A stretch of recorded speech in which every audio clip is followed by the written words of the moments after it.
Sitting here again talking about the same things. Well. Another week of chaos is by, and with it, the swamp has been drained by the unlikeliest of adversaries. The nerds have been destroyed by the Yinzers, and Notre Dame just scored on Syracuse again. Welcome back, everybody, to another grand week of chaos over here on Squidtard Sports and Reds' channel as we get into another episode, another week of the FBS Report. Now, Red, tell us what FBS stands for before we get a move along. Why don't we? FBS, man. It stands for a lot of things. It kind of represents my experience with the entire state of Michigan. Fucking bullshit. Because it's hate week, motherfuckers, and I hate Michigan. Fuck the Wolverines, baby. It is that time again. And we're gonna beat their asses to death this year. Let's fucking go. Revenge will be ours. Yeah. All right, welcome everybody. So we got a lot to get through today. There's a lot to talk about, as there always is every single week. Again, this is the final week of the regular season. So a lot of seasons are going to come to a close after this week. Got a lot of games Friday that we got to talk about, Saturday. But of course, before any of that, we got to talk about everything that occurred last week, because as is with every week, a lot has occurred. And we're going to start out with the news that I'm sure everybody was expecting us to start out with, and that is another one on the coaching carousel has fallen. And to be honest, I expected him to last a little bit longer after everything that's happened after the upsets. But again, when you lose the only game this fan base cares about, yeah, chances are you're going to go. And that's exactly what happened to Cal's Justin Wilcox, as he has been officially canned from the University of California, Berkeley, after losing to Stanford. And it wasn't even a necessarily close game. Stanford pretty much just put the whooping on him at night in front of about 12 different people. And that was the premise of it. They never really stood a chance. And when you lose a game, when you lose a game like this, chances are you're pretty much done for, especially when you get blown out, but your quarterback has double the yardage of theirs. That's the crazy part.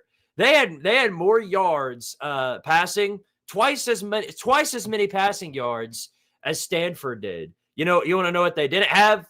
A dadgum rushing game. They had 12 yards rushing total. 12 total rushing yards for Cal. And that'll get you. That'll get you at the end of the day. Now, then again, when you're JKS and you're just constantly getting sacked because your offensive line is worth a sandpaper condom, this is exactly what happens to you. So, womp womp, that's all I can really tell you. But yeah, down goes another coach, Wilcox from Cal, and Cal's going to join the coaching shit show, as you could call it. I'm going to be honest here with you, Squid. Wilcox, I didn't realize this until I read into it today for the video I'm making later this week. He's been there for 9 fucking years. And you look at his record. I mean, it's not like they've been getting beat by Stanford the last 5 years. They won 4 in a row before they got beat by Stanford on Saturday. So logic dictates that this is not just because they lost to Stanford, right? He's been there 9 years. What the fuck have they done in Cal the last 9 years? They have lost more games than they've won, especially in conference play. It's 2-1 when you look at the losses in conference play. And, oh, by the way, have they won any bowl games? They won a single bowl game, the 2019 Redbox Bowl. That's it. To my knowledge, they've barely made it to 500 each of the last couple of years, or they've barely missed being at 500. That was the last time they had 8 wins was 2019 before the pandemic. So he got the job because he was the defensive coordinator for Washington, and Washington made the playoffs in 2016, and they got poached by Cal, and they held on to him for this long for reasons. I don't know if they were just giving him more time. I don't know if they were just being cheap. I don't know. Football is not exactly a priority at Cal right now. Not an investment worth Cal's time. But it wasn't the school that made the decision. It was their general manager, Ron Rivera. Riverboat Ron pulled the trigger on Wilcox. I think he just joined up with the squad in the past year, if I'm not mistaken, as their new GM. So, and he's their interim coach now. Yeah. So like that's the real reason why I think it's because they went under different management with Ron Rivera as the general manager, not the athletic director, general manager.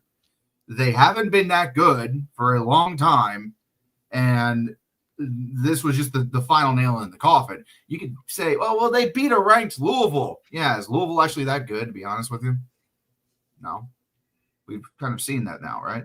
They're fine. It's the you ACC. Beat somebody on your level. You could beat somebody on your level. That's fine. You could do that. You struggled against Boston College, though. Like, come on, dude. And Bill Belichick. And Bill Belichick. Like, I think this was the right call. It's actually kind of overdue. Cal needed a reset. So, I think this was the right call by Cal. Overdue, if you ask me. Rivera was just waiting for a reason to fire him, and this was it. They got a bright future ahead of Cal. I think anybody they hire will be better than whoever the fuck they had. Genuinely. Well, I think they've got a lot of work to do. And I think it's going to be interesting because I think this carousel, I think they need to hire somebody quick and fast, because if Stanford doesn't do what I think they will and actually makes Andrew Luck their head coach, that means they're going to be a part of the search as well. And Cal and Stanford are going to be in the same area in competition trying to find a new head coach. Stanford could absolutely get the jump on them when it comes to finding the right guy. And then Cal Berkeley will be left with whatever scraps are remaining. So I think they need to find their guy, and they need to find him quick and fast is what I think. I mean, yeah, you're absolutely right, because I'm just now looking at the map. I never really pay attention to where Berkeley and Stanford are actually at. They're literally on opposite sides of the San Francisco Bay, which is kind of fucked up. You got Berkeley up there by San Francisco proper and Concord. Stanford's down by San Jose, which is about a good hour south. So they're not that far apart at all, which is kind of wild. So, gonna be an interesting coaching search, and they need to move quick. But that's the double-edged sword. Like, yeah, you get a coach fast, great. Are you gonna be able to properly vet anybody? I'm assuming Rivera's been working on this for a while, though, so maybe he knows a thing or two. Certainly, maybe. We'll see. We'll find out. Golem222, appreciate the 5, says, at work today, but wishing you all well. We're wishing you well too, buddy. Get that money up. Stead that funny up. All right. Money talks, bullshit walks. Yeah, speaking of bullshit walking, a lot of bullshit was walking this week. Specifically from my side of the spectrum, man. I just can't. There's no way I can go any further without talking about it, man. I just can't. I can't. I'm going full 22 dadgum years in the making. I'm gonna say something about it, and I can't hold off on saying it. So I'm gonna shut the fuck up and let you talk. Yeah. All right. Well, okay, so I let out a tweet, and I talked about this last week. I let out a tweet saying that Florida, because Florida had just gotten off of a loss to, I think it was Kentucky or whoever they got beat down by. Florida's gotten beat down so many times this year, I don't even keep track. But I let out a tweet saying Florida was 3-7 and now bowl ineligible. Will not make a bowl this year. One of the worst Florida teams we've seen this century. One of the worst Florida teams we've seen all time. Unless you were born for 1979, this might have been the worst Florida team in your lifetime. So I let out a tweet saying, if we lose to this Florida team in Gainesville, I don't care. I want Heupel gone. That's what I said. And a bunch of the fan base got mad at me. They're still mad at me.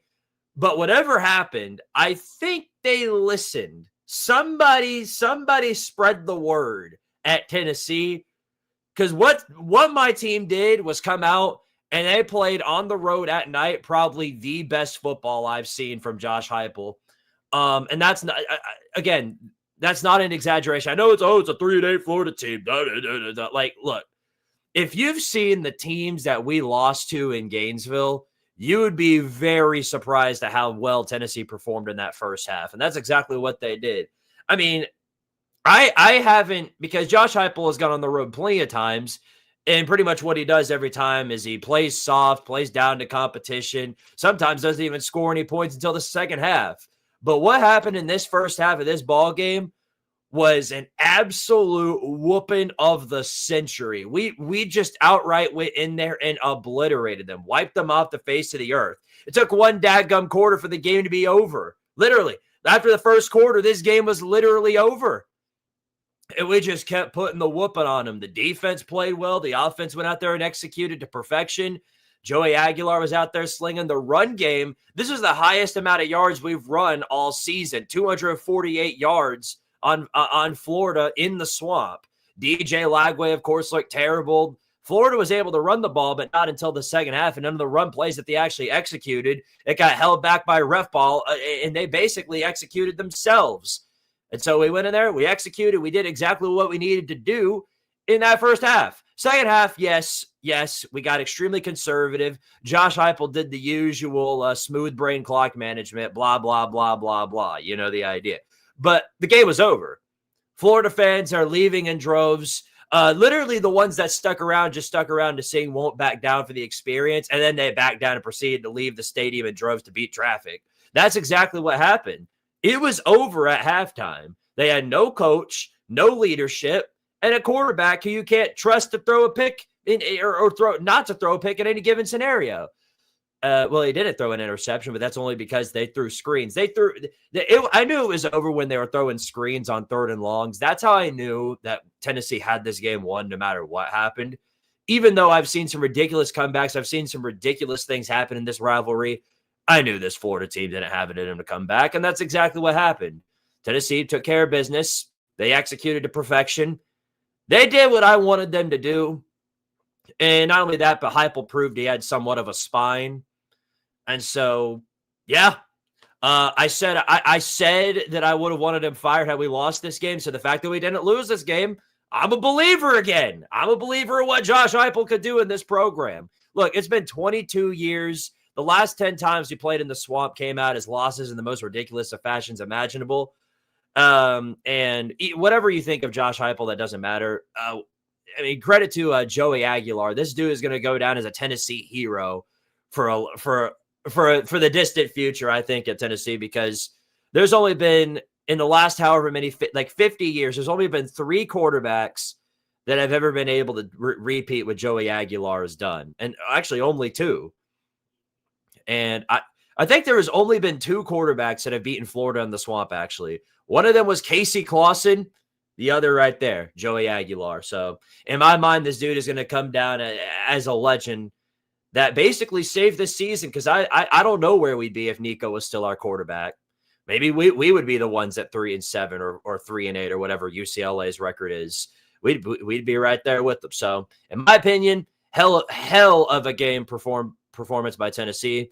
Don't have really much to complain about, because they went in there, took care of business, kicked ass, and left the stadium with a W over Florida. So I got nothing else to say about that other than go Vols and fuck you, Florida. Question, Squid. Sure. I know it's been 22 years. I know it's been, you literally haven't beaten Florida in the swamp since you were like 1, right? Since you were a wee little lad, barely a year old. Does the fact that Florida is absolutely putrid take away from this victory at all? Nope. Nope. We lost to some of the shittiest Florida teams imaginable. Like what you're looking at right here, back in the days of Dooley and Butch and Pruitt, Tennessee gets absolutely mollywopped by these teams. Literally, Tennessee would get killed by a team like this had we been on the road in the swamp with any other coach. It's just the truth. This team was built differently. It went down there and actually proved that there's some worth to Josh Heupel. So yeah, it doesn't make me any. It doesn't take any weight off of this win that Florida is absolute dog water. It doesn't. It to me, it just makes it all the better because now look at them. They're having the worst season imaginable, and we're just sitting there kicking them in the balls, burying them even deeper in the grave. I'm pretty happy about that, honestly. Now, here's one question I have for you. Does Lane Kiffin answer the call to go to Gainesville? No, because I'm just going to be real, man. I got no idea what the fuck that bastard's going to do, but I doubt seriously that Florida is an actual landing target for him, considering it doesn't really seem to vibe well with his personality, I would think. They're a little bit too, how do you say, stuck up, despite the fact that they're literally turds in a bowl. Right. I don't know. I guess we're due to find out, aren't we? We'll talk about that in a moment because, of course, there's a lot to talk about there. I just had to bring it up because Florida's been so much. I get that. Phoenix with the 5. Appreciate it, buddy. Says, War damn Eagle. Red predicted us to win 3 to 4 games, and we're at 5, about to win 6. Ignore my prediction of 10 wins. But thank you to both of y'all for the content. Yes, hey man, yes. I'm only off by 1 or 2 wins. I'm still pretty close. You were completely delusional with your prediction of 10 wins. My God. Although I am sorry. War Eagle. Hope you beat Bama this week. I don't. I'm sorry. What? No, you don't get. If they win and Auburn knocks out Bama, guess who's going to the SEC championship? Oh, you're there you go. There you go. So I can't. I would rather see Bama A&M. Appreciate the 2 from Phoenix. Says it's rivalry week, baby. Best weekend in sports. This is a weekend that everybody looks forward to. Viper Technician with the 2 says Kansas State at Utah, Joe Jackson, Devon Dampier. Yeah, Utah did not look good in any capacity. Maybe their offense looked pretty good. Their defense, whatever the hell that was. Is a defense? Yeah, really. Optional, I guess. I mean, good God. That was just a classic Big 12 matchup right there. All I got to say is classic Big 12 matchup, and that's all you got to say about Utah, Kansas State. Stupid amount of points, stupid lack of defense, and that's it. Stupid everything, honestly. Oh, Big Red Fro just brought it up. Yeah. When do you want me to tell the story about what happened to me this weekend with my fucking toilet? Why don't you do so now? Get out of the way. So, ladies and gentlemen of the jury, I present to you the life and times of being a dad. It is Saturday afternoon. I'm watching TV. My son's like, Dad, I need to go to the bathroom. He doesn't have to tell me. He's 4, but he does. It's like, okay, cool. Got it. Go. He's in there for 15 minutes. Uh-oh. I'm like, okay. 15 minutes for a 4-year-old. That's not good at all. I knock on the door like, son, you good? He's like, yeah, I'm fine. Do I need to come in there? No. Okay. Go sit back down. 10 minutes later. Okay, motherfucker, I'm getting up. I go to the bathroom, and he's off the toilet at this point, but he was just like, I pooped. I'm like, okay, got it. Why were you in here so long? Nothing. Okay. Yeah, there you go. That's how you know. That's how you know. So I lift up the lid, and there is a bunch of toilet paper in there. And I'm thinking, son, why are you wasting all of our toilet paper? He's like, I don't know. Whatever. Go to flush. As I go down. Go to flush. Go to flush. I'm thinking, okay, me and my girlfriend are now in the bathroom with them. Like, okay, what the hell is this? She goes to get a grocery store bag to get all the extra toilet paper out because there's just so much toilet paper in there, it's not going down. So we get the toilet paper out. I'm not in the bathroom at this point. I'm in the kitchen thinking, okay, whatever. She's like, honey. I'm like, uh-oh. Oh, God, what happened? Did he, like, have a massive one? No, it wasn't a turd. There was 3 fucking fidget toys in the toilet. A little mini Xbox controller one, a little metal ring that he would play with, and we would find out later a black foldable Rubik's Cube. We didn't know all of those were in there at the moment, though. We just saw the controller, and we got the controller out, and we go to flush it. Nothing goes the fuck down. So now I'm like, oh, God. I look at him like, boy, you need to tell me right now. What's all in there? My other toy. And I'm like, what other toy? The ring. Okay. And what else? What else, son? The cube. The cube. The cube. So I find the ring. I get the ring out, but I can't find the goddamn cube.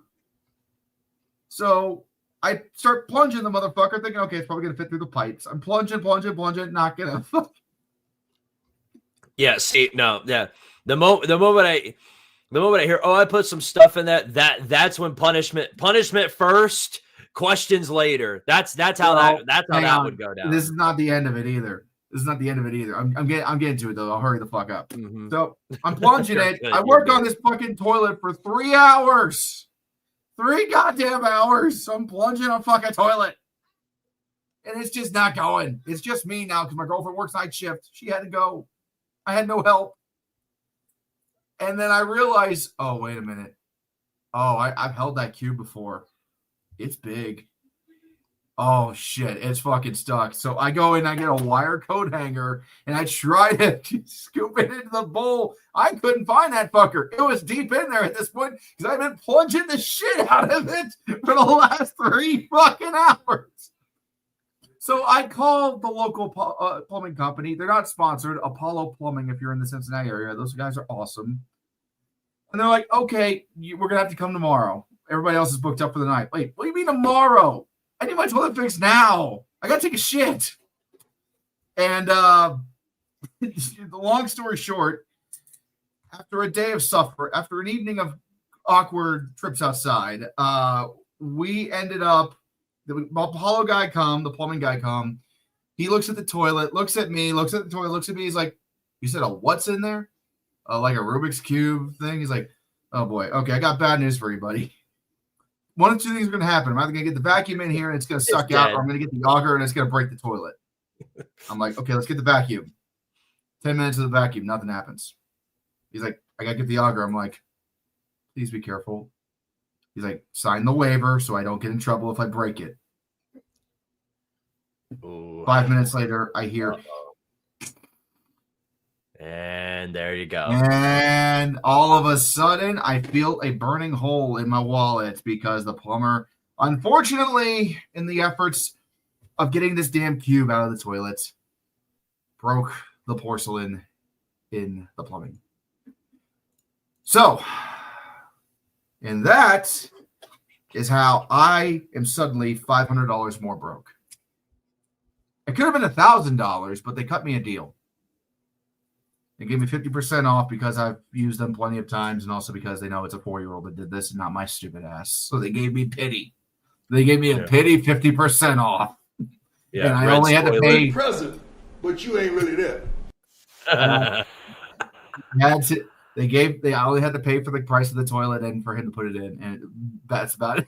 The donations were wasted. There you go. Incredible. The good news. Incredible. The good news is that you got. Yeah.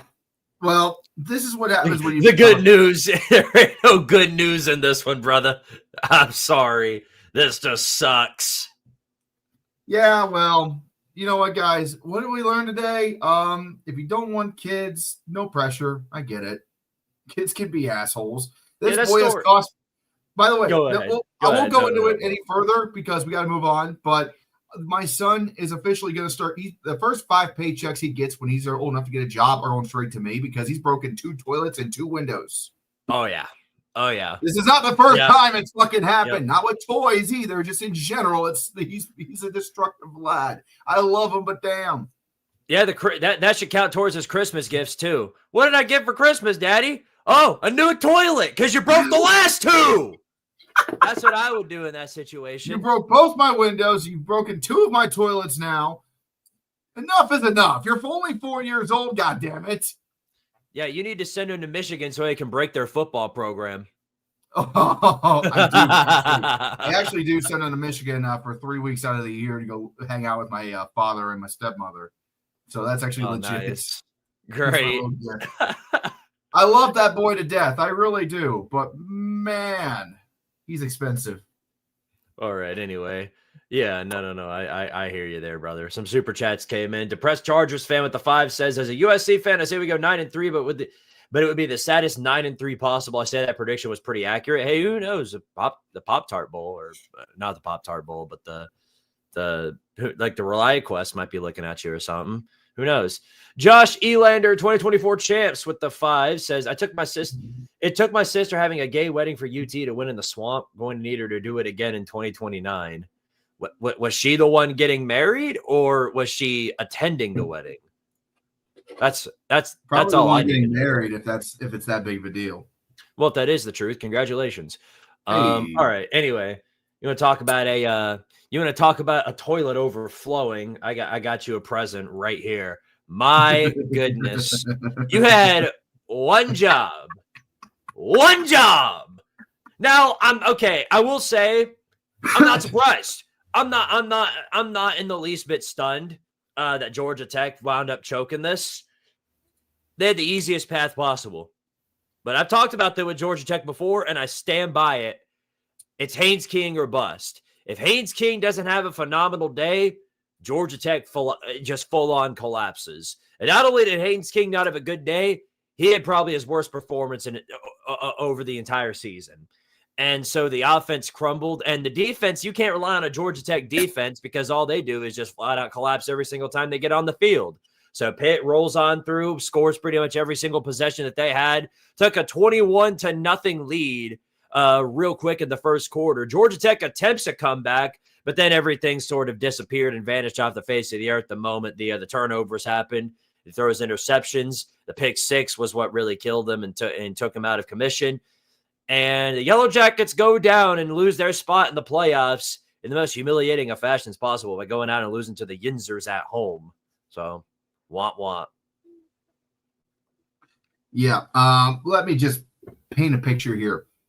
If nearly losing to Boston fucking College, 1-10 Boston fucking College was not enough to wake up the Yellow Jackets and help them realize that, hey, our defense is kind of shit. Maybe we should fix that.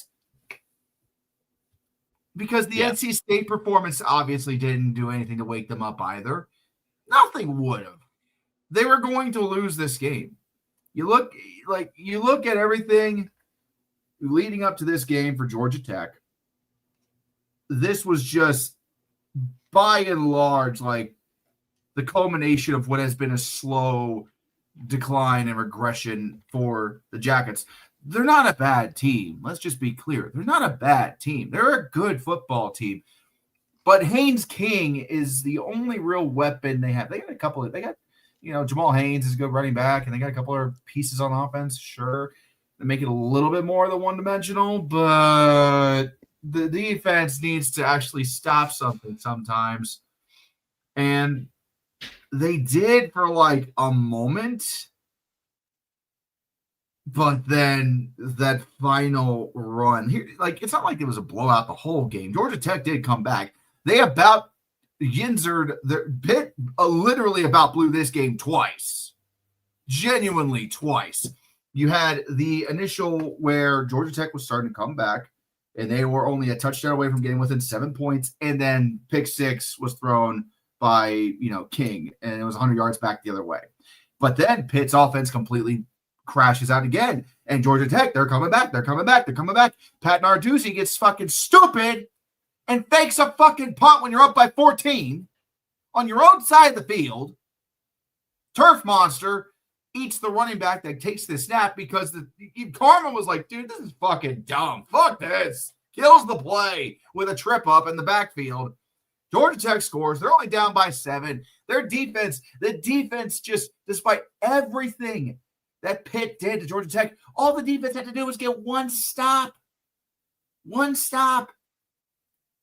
And Georgia Tech on offense, they probably could have tied in, sent this fucking overtime.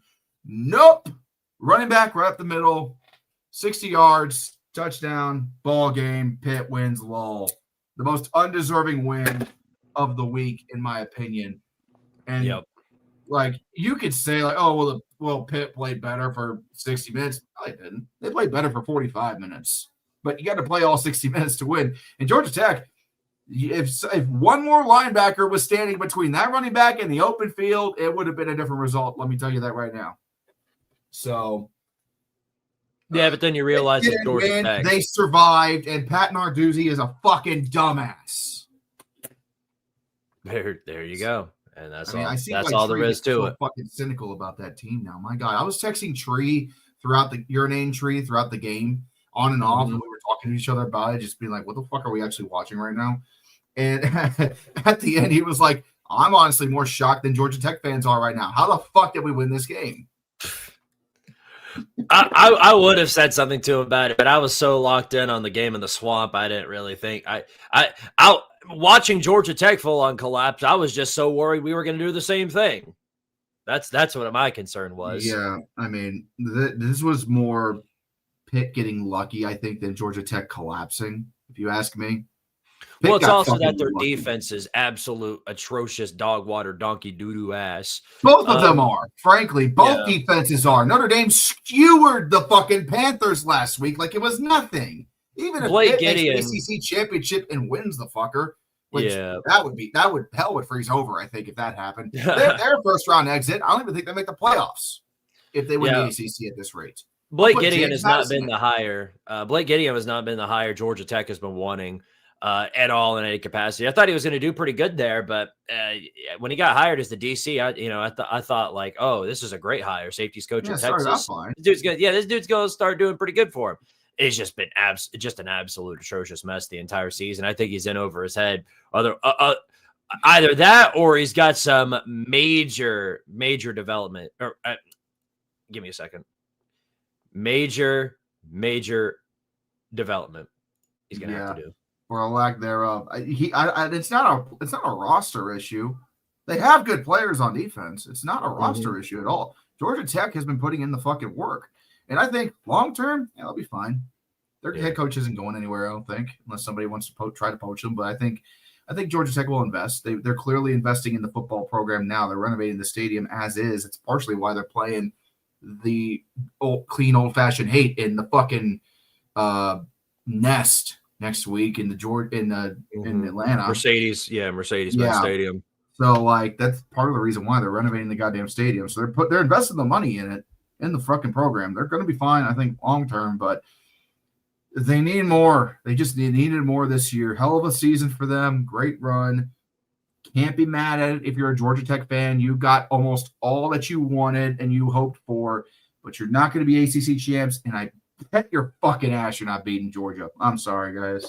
Yeah, that's the only thing they can do now is play spoiler for him, but that's not going to happen. Good run, Piss Jackets, but that's the best you got now. Tough luck. Maybe next time bring a defense. Katie Novaneko, appreciate the 2, says, what a great Trojan ad, assuming you're talking about your story. The fucked up, but not to get too TMI here, but he wasn't an oops. He was planned.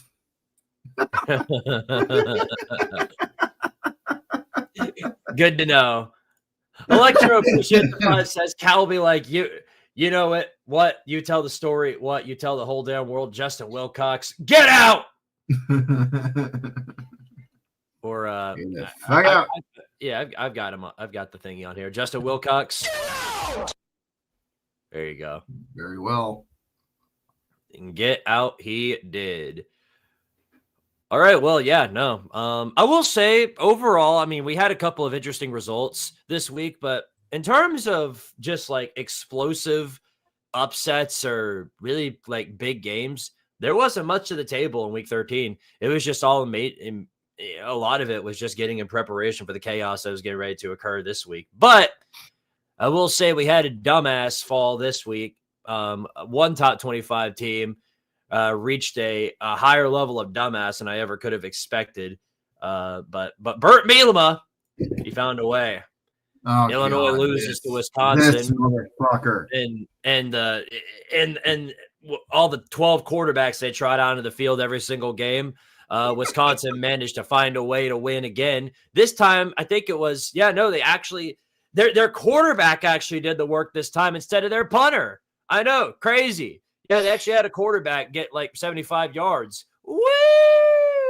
75, that's almost 100. Yeah, Illinois' red zone offense, full on potato. They've got no run game to speak of. It was just more of the same, except even worse. So Fighting Illini go down in a humiliating fashion. Keep him out of the rankings for the rest of the season. Obviously, might as well keep him out of it for next year too, because this is a very humiliating loss for Illinois. Mm-hmm. Yeah, I genuinely am shocked by this. Like, this is I haven't seen the one thing I want to highlight for Wisconsin right here. Darian Dupree had himself a fucking day. He really had himself a fucking day. 131 yards, 2 touchdowns.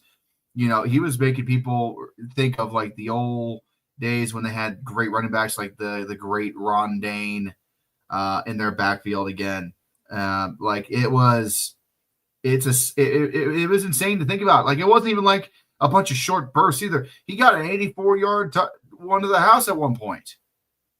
Like, goddamn, this mother just went the hell off, and they could not stop him. Over 200 yards rushing on Illinois' defense, which at one point in time I thought was actually pretty good until they played Indiana. And then they played Ohio State, and then they played Washington, and just on and on and on. I knew that the 10 wins was ambitious for Illinois. People were thinking, 10-win Illinois, 10-win Illinois. They're going to actually make some noise, maybe a playoff team. I lost count of how many times I saw Illinois end up in the simulations of the college football playoff on EA college football, and they're just not it. Altmaier's a great quarterback. You know, he's been great for Illinois. I don't know how much time he has left with Illinois. That's the thing. Like, does he have any more years of eligibility? I can't remember.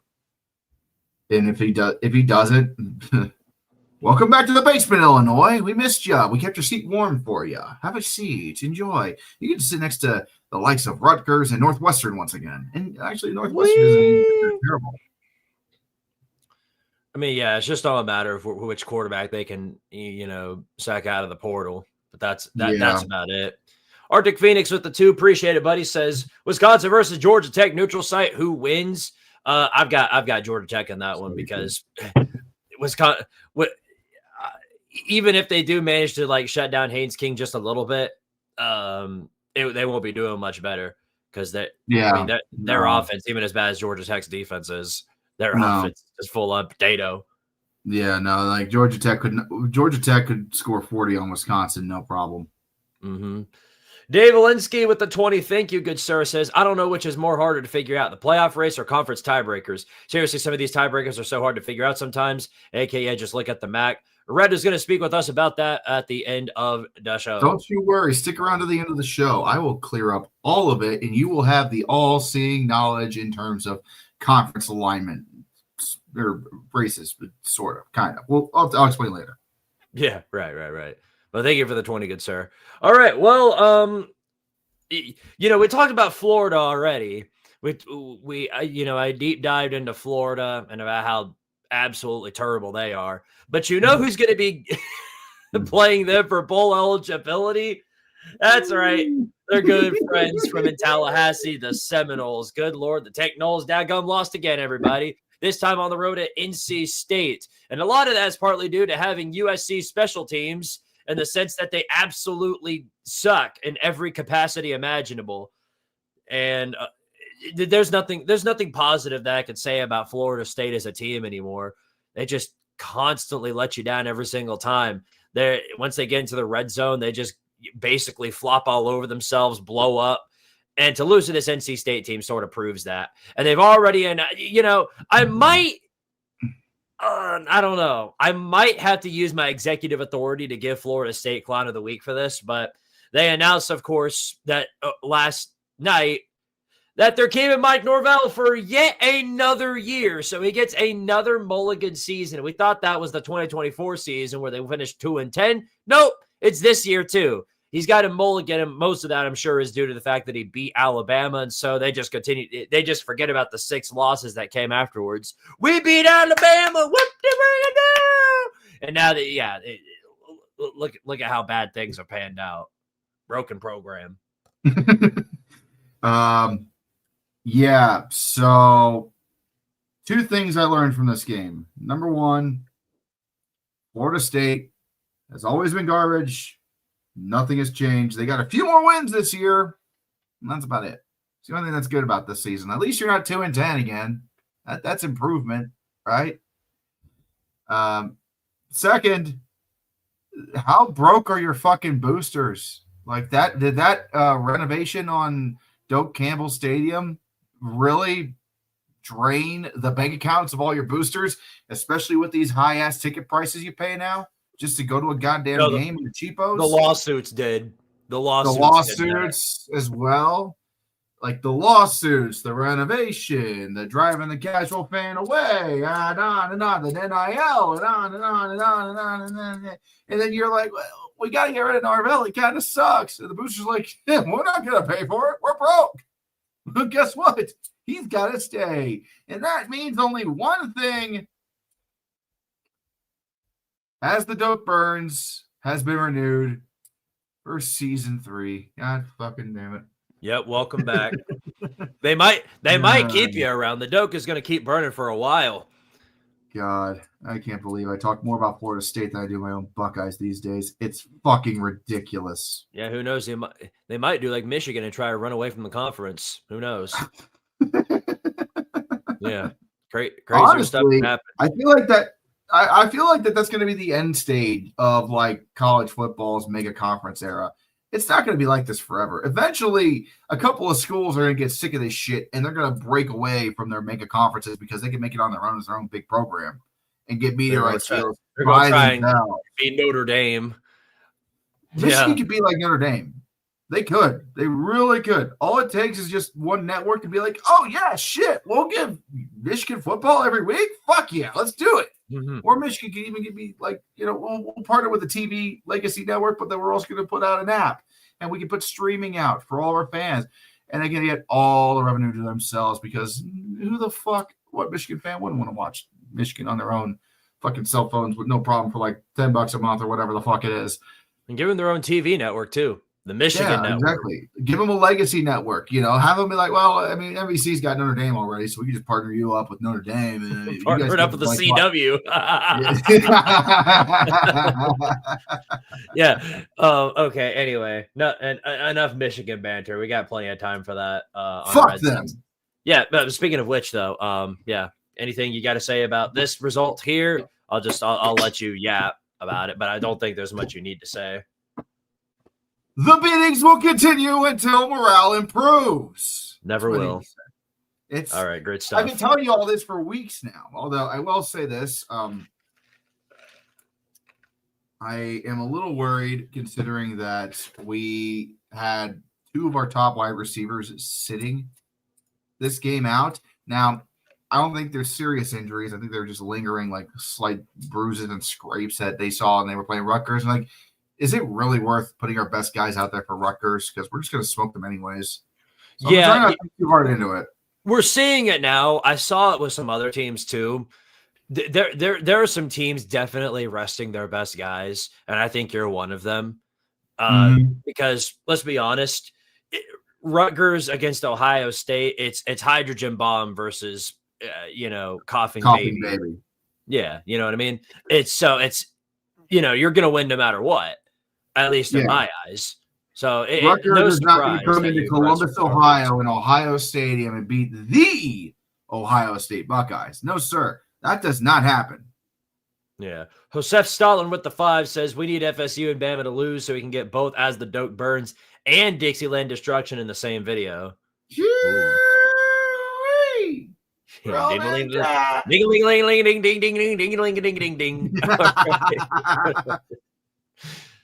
Okay, anyway, we had a Big Ten Pac-12 showdown over the course of this last week. I streamed it as a members only, or at least the first half, but yeah, not too entertaining, honestly. Oregon pretty much went out, took care of business at home. USC did their best to fight back, but never really, they could never really get over the hump. They'd score, the only lead they get in the game was on the first scoring drive, and then Oregon pretty much just took control afterwards and then just slowly but surely drove away. Jaden Mayava did the best he could to respond, 300 yards passing, and he actually had a pretty good day. But then the turnovers came along. That pretty much killed drive there.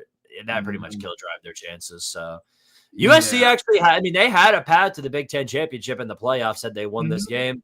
But the Duckies reigned strong, and off of that, Oregon now has a path themselves. Of course, they've got a path to the playoffs firstly, but if the thing happens that Red would hate the most, and we get 5 years in a row, then Oregon has a path to the Big Ten championship as well. So keep that in mind. Ain't happening, but we'll talk more about it later. Yeah, look, I'll say this. I was mildly surprised that USC was still actually mattered at this stage in the season. It took until week 13 before Lincoln Riley went full-blown, he's a fucking hack all over again. I hate that son of a bitch. He's a fucking disgrace to college football. I hate him almost as much as I hate Brian Kelly. Go check out Cajun Collapse now, by the way, if you haven't already, if you want to know my true thoughts about Senor Kelly. But it was only a matter of time before USC was going to trip and fall on their face. They haven't beat Oregon in Autzen since 2011. It was a foregone conclusion they were going to lose. Lincoln Riley just is not built for this. This team is not built for this. They will not, I repeat, will not win the Big Ten championship or make the playoffs so long as Lincoln Riley is the head coach for the Trojans. I'd say fire his ass, but at this point, what the fuck are you going to do? You're going to be racing for the table scraps after the big SEC schools poach up all the best coaches. It's not fucking happening. Well, there you go. There you go. You heard it. You indeed heard it. USC at least has improved over the course of the time Lincoln Riley has been there. Define improve. Going from 6-6 to 8-4. A little bit of improvement. 8-4, 7-5. Okay, so you got 2 more wins. Yeah, they're trying real hard. Give them some time. Compared to what was there at the Pete Carroll years, and the legacy that team has. Yeah, but that's unacceptable to them. But it's Lincoln Riley. It's a fraud. I know they should fire his ass, but they won't. They won't. Duh. Yeah, Viper Technician 2 says Lincoln Riley or Cliff Kingsbury. Oh, why? I don't know about that. Do you want cancer or do you want radioactive waste in your ass? Which one do you want? Either one's gonna kill you. So just either one's gonna kill you. They both suck. Right. Absolutely. Okay, then. Well, next up, talk about something that kills you. It's injuries, and the injury bug certainly took its toll on Missouri over the course of this season. Now, Beau Pribula actually did make his return, like I predicted, but the offense was just whatever offensive productivity he was supposed to come with never came along with him, and so Missouri goes down pretty much not swinging at all. Oklahoma's defense looks good. Oklahoma has a great defense that's going to do a good job shutting down most teams that they play. I think the big problem with Oklahoma is that their offense just poses no significant threat at all. John Mateer didn't look great at all. The run game is missing other than Mateer's feet, but that's about it. That's about all they got in terms of an actual run game. Deion Burks has only 2 yards rushing. So if they can't establish some sort of run game in the playoffs, they might be a first-round exit even at home. Oh, for sure. I agree with that completely. This is, if you're an Oklahoma fan and you make the playoffs, you're just going to be happy to be there for a cup of coffee because you're going to be the first one out. You're no shot that if Oklahoma, who is ranked 9th coming into this week, remind me.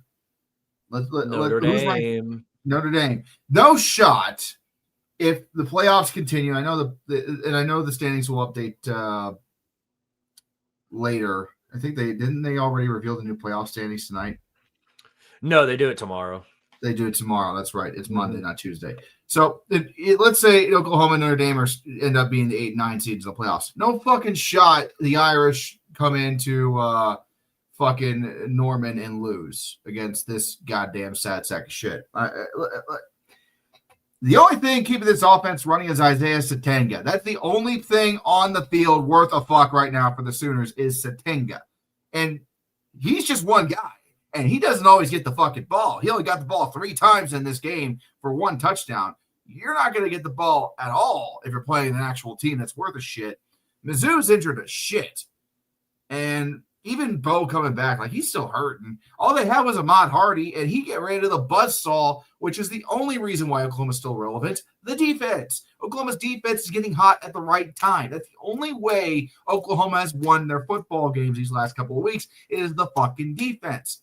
Defense ain't going to be worth a shit if they actually play a team that knows what the fuck to do to get around it. Alabama, that's a great win for them. That's a tough opponent. The fact that they were able to do that is a goddamn miracle, especially in Tuscaloosa. They ain't doing that in the playoffs. You can kiss my fucking ass. It's not happening at all. One and done, Oklahoma. Wait. Well, at least they'll make it there. They can say they made it. Only 12 teams get that. Now fuck off. Yeah, only 12 teams get that reward. Now, I don't know if I can show this. I don't think I'm allowed to. It's not safe for work. I already see what you got. It's not safe for work. I don't, guys. I don't think I can actually show this. No, I wish I could. I really do. I wish I could. Yeah, I don't think YouTube promotes violence very well. No, it's not just it's not just that. I mean, this is this is an execution. Okay, how about this? I'll show it for 1 second and then I'll put it off the screen. All right. 3, 2, 1. God.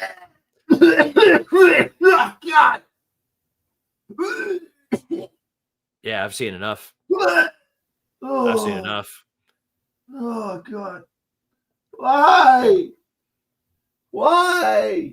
I've seen enough. You did not have to do that. No. And they were injured enough. Oh God. Squid, come on, man.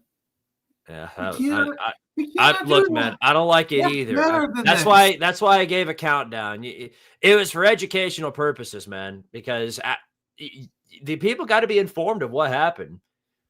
You know what that means. Even as messy as that looked, the people got to be informed of what happens. It's like I was back in middle school and they were trying to show us the films of people giving birth, and it's like that was disgusting.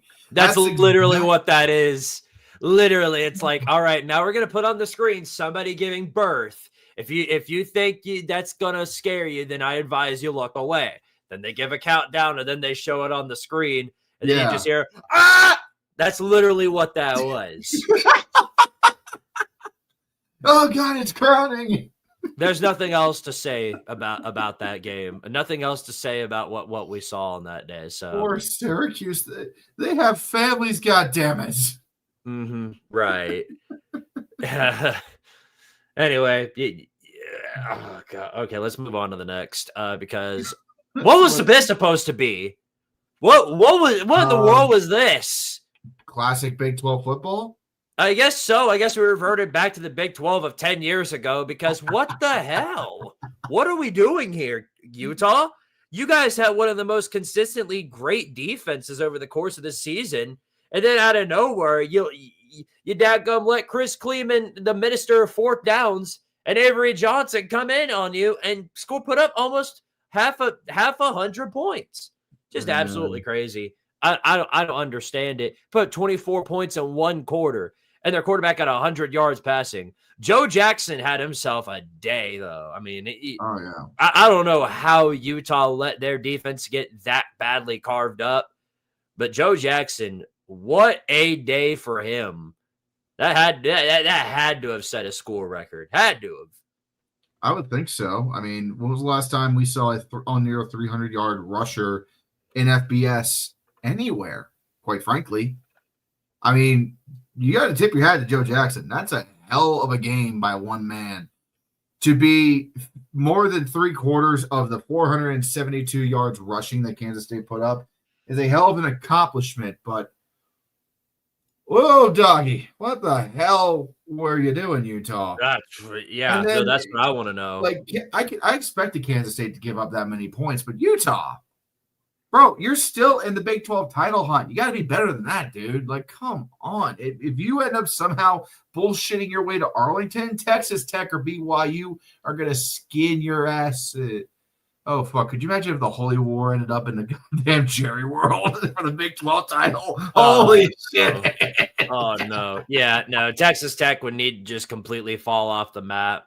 Yeah. But it's too late for that. They've only got one more game. Anything's possible. The bullshit. No, literally, it's not possible. Even if they lose their last game of the season somehow, they've got the tiebreaker over Utah. It's literally impossible. I know.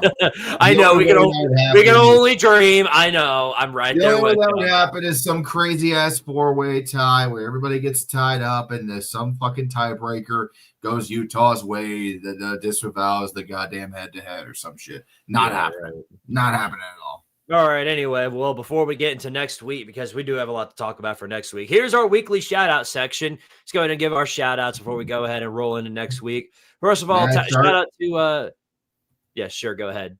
Yeah. I got one from somebody in our Twitch chat, Big Red Pro. Shout out to Vanderbilt for shoving an anchor up the cat's ass because it gave Big Red Pro back problems. That's tough, buddy. And then, WinFN, he gave out a $2 super chat. Thank you, good sir. Says, does the best team in the blue and gold go 5-0?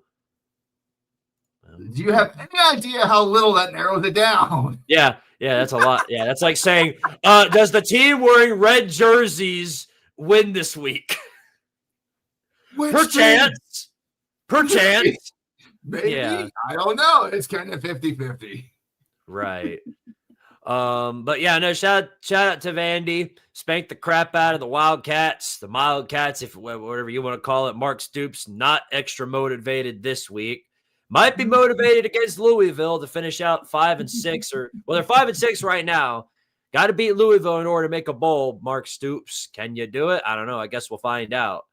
Shout out to the good old Las Vegas UNLV Rebs. They're now 9-2 after a beatdown of Hawaii. Let's give credit where it's due to our boy Development. Where's he at? Where's Development at? Come on out, Development. There you go. Welcome back, Development. Good to see you. Good to see you.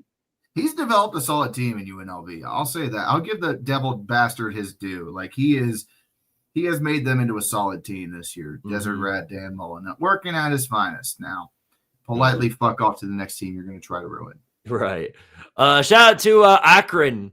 Akron beat Bowling Green 19-16. The only reason I'm mentioning that is because Akron is the first team out of anybody in the FBS to finish their season.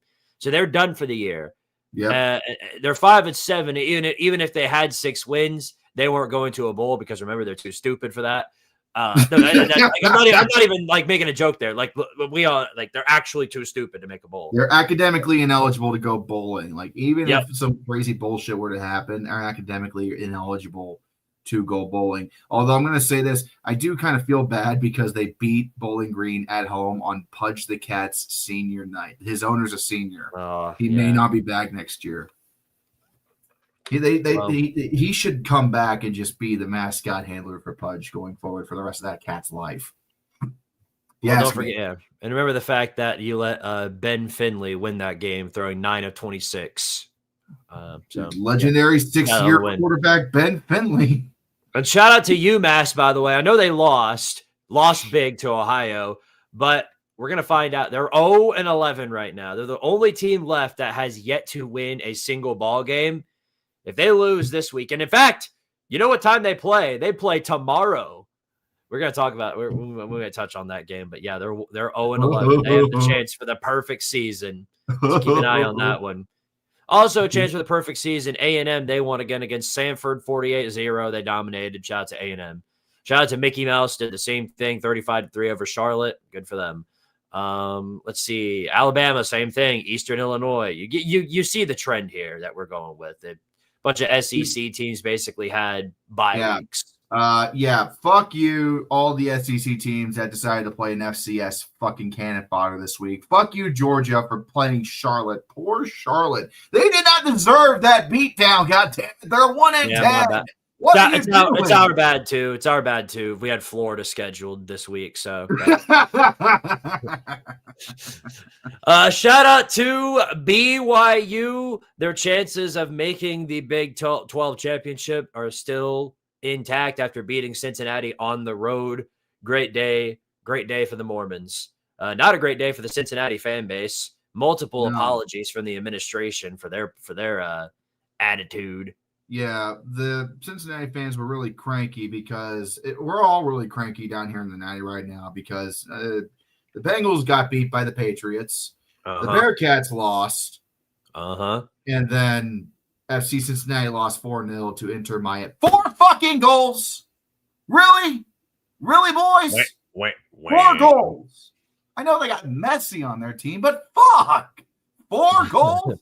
Are we just eternally destined to lose the soccer semifinals in whatever godforsaken tournament we're in? It's the Open Cup. It's the MLS Cup. It's the fucking Leagues Cup. What's next? CONCACAF, where we're going in February? God fucking shit. Gary the Lions passed out drunk in a corner right now. Sorry. Yeah. And the rest of the Cincinnati teams with them. Yeah, I know. My bad. Wrong football. No, we understand. We understand. Anyway, shout out to the Canes of Miami. They beat Virginia Tech. Their hopes of the playoffs hold on some upsets. We'll see if they get lucky. I don't know. We're going to find out in due time. Texas at 8-3. They're going to need some good blessings and a win over A&M to get into the playoffs after beating Arkansas. They let 0-9 or 2-9, 0-7 in the SEC. Arkansas put up 37 points on them. Not the best day for them. They did win. Not by itself. Are you kidding me? Should, but maybe it could, should, who knows? Wolverines of Michigan. They beat Maryland, send Mike Locksley out of bowl eligibility. Maryland on their 7th straight loss after losing. So, yeah, Mike Locksley still has a job. All right, TCU. They beat Houston. Send them on their merry way. That's a good win for TCU. Houston was actually ranked this week. No longer that the case. There's, again, another rendition of the 2016 Houston collapse. Tis what they do. Tulane, your front runner for the G5 or G6, guess what? They won. Beat Temple 37-13. They're now 9-2, and all they have left is winning this in the American, and they're heading to the big dance. Arizona State beat Colorado 42-17. Good win for them as they advance, hopefully, further down into the rankings. Northwestern, not necessarily game-winning field goal, but they did win by a field goal. The only reason they won is because Minnesota missed what could potentially be the game-tying field goal. Minnesota is now 6-5, and the prophecy always comes true with PJ Fleck. 5th loss of the season. They're going to win this next game, and they're going to be 7-5 again. The prophecy always reigns true with Minnesota, doesn't it? Ding, ding, ding, ding, ding. Hurry. PJ Fleck has fulfilled the prophecy. I hope that extension was worth it, Gophers. Yep. SMU with the 38-6 win over Miami's other quality loss. Both quality losses for the Canes. Wake Forest with an absolute spanking of Delaware moves up to 8-3. Honestly, underrated year. Underrated year for Wake Forest, yeah. James Madison with the game touchdown to beat 5-6 Washington State. Now, they did win. They're 10-1, not in the rankings yet. Probably will be in the playoff poll this upcoming week. But they need Tulane to drop one if they want to have a chance. And to be honest, after a win like that, that doesn't do them much of any favors. Arizona beat the crap out of Baylor 41-17 right after Baylor makes the announcement that they're keeping Dave Aranda for another year. So just like Florida State, they're too much of a coward to go ahead and jump into the coaching carousel. Tough luck there. Yeah, they need at least one. It's going to take another year. This carousel would be absolutely brutal to them right now. Yeah, and totally unrelated news. Art Briles is back in coaching at D2, the D2 schools. So good luck with that. Yeah. Auburn, congratulations to Auburn. They scored 62 points. That's worth mentioning with a freshman in Deuce Knight. So Auburn refound life by beating Mercer. Good win for him. Good win for him. Iowa, game-winning field goal over Michigan State. They're up to 7-4 right now. Hawkeyes winning games as they always do in low scoring, very, very close ball games. Shocker. Duke, guess what the Blue Devils did? They went on the road and beat Bill Belichick, also known as Jordan Hudson's wife. Speaking of Jordan Hudson, her dumbass went ahead and revealed her credentials because she's suing somebody. If you gotta go online on an Instagram post and say, "Oh, by the way, I'm suing you," yeah, chances are a lot of what you're doing is for attention. And yeah, I kind of hate it for Bill, man. He used to be a legend. I'm suing you. Yeah, I'm so suing you. It's not even a fucking funny joke about how much I'm going to sue you. It's just a shame, man. Bill used to be a legend. He used to be a legend of a coach amongst the football world with the Patriots. And we have just saw him collapse majorly over these past few years. Collapse with the Patriots and then starts dating and now is engaged with this succubus that's just taking whatever life there is out of him. And now he's lost another game and is now bowl ineligible at North Carolina. Did you see the picture floating around online of him at Jordan Hudson's goddamn adult co-ed cheerleader thing where he was sitting in the back and he was just like, I don't think he's all there anymore. I don't. Like, I'm not even joking. I don't even think he's all there anymore. It's sad to see. It's sad. It is. It's sad to see, man. Do you really think? No.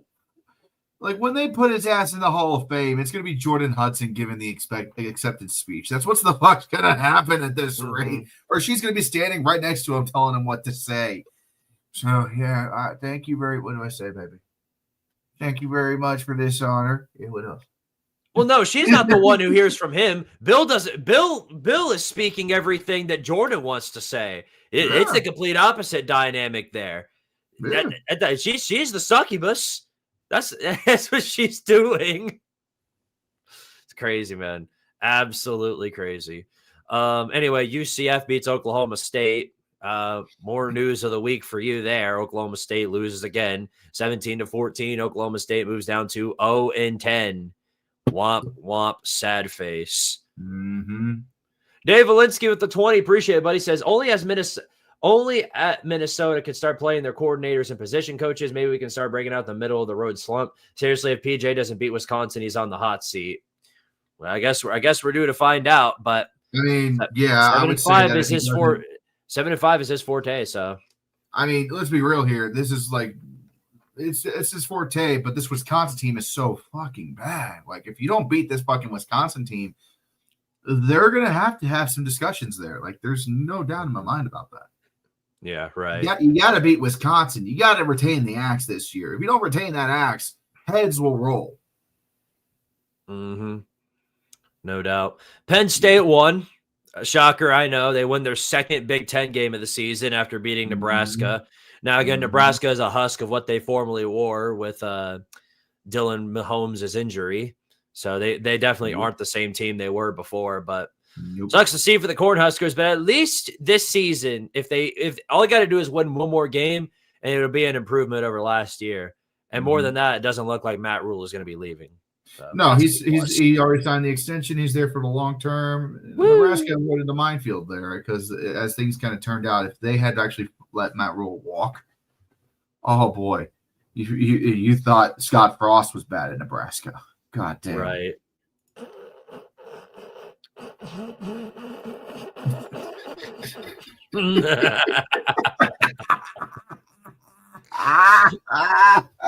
I think the Cajun is collapsing even further. I don't think the Cajun's done collapsing. Hey, I just retweeted this because Pete Thamel just tweeted this out.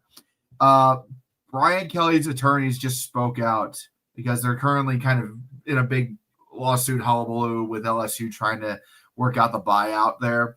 Yep. LSU, quote from his attorneys, LSU's conduct has made it nearly impossible for Brian Kelly to land a job. I dare say, attorneys. Wow. Maybe it's not LSU's conduct that is making it impossible for Brian Kelly to land a job. Maybe it's because he is a fucking piece of shit. Perchance. Go watch Cajun Collapse on my channel. It just dropped yesterday. It'll explain everything there. Fuck you, Brian Kelly, you sack of shit.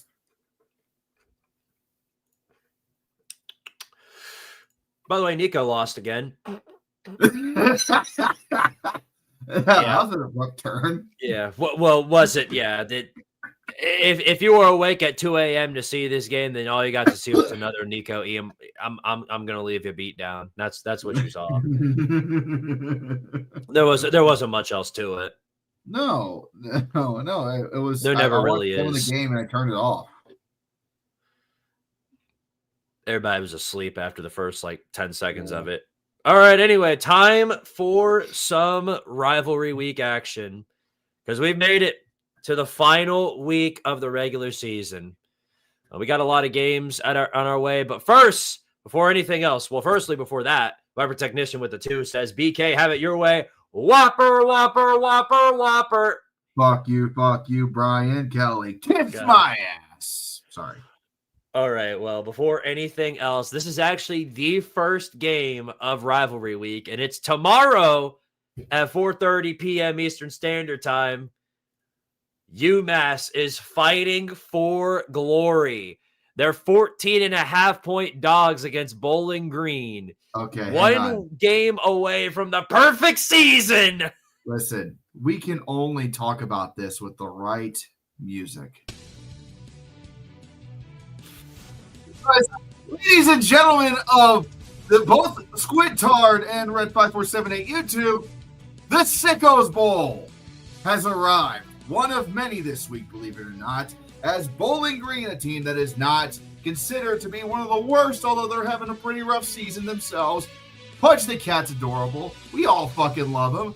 Is going to have the honor, the privilege, the absolute glory of handing the fucking UMass Minutemen their 12th straight loss of the season and give them a prize rarer and more valuable than the national championship. 0-12!